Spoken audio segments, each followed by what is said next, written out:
La foi qui permet la résolution de cas impossibles ne viendra pas en riant. C'est pourquoi il n'y a pas de foi sans connaissance de Dieu.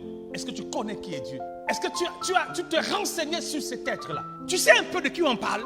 Est-ce que tu as pris le temps de t'asseoir et puis méditer sur ce que Dieu est? Il n'est pas un homme. Il ne ressemble pas aux choses que tu vois de la terre.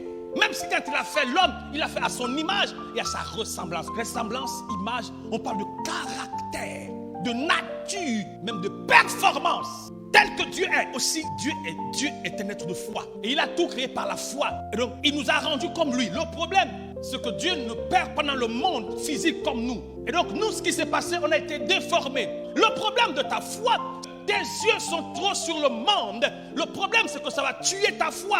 Avoir la foi, c'est regarder à Dieu. Mais Dieu n'est pas physique. Dieu est esprit, il est dans le surnaturel. Avoir la foi, c'est croire à l'impossible que c'est possible. Qu'est-ce qui n'est pas possible? Qu'est-ce que Dieu ne peut pas faire? Est-ce qu'il y a quelque chose que Dieu ne soit pas capable de faire? Il confond les sages et les intelligences. Le médecin a fait des études et il dit que cette maladie est ton problème. Mais lui dit, sa parole confond ce que les hommes disent.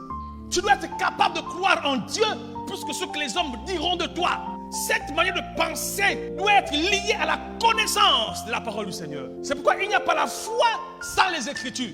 Je ne sais pas comment tu vas faire, par où tu vas passer, qui tu vas toucher, mais une chose est sûre, mon papa, my God, je sais que tu ne me laisseras jamais tomber. Je suis sûr et certain que tu vas te lever et que tu vas agir. Dis Seigneur, ça me dépasse.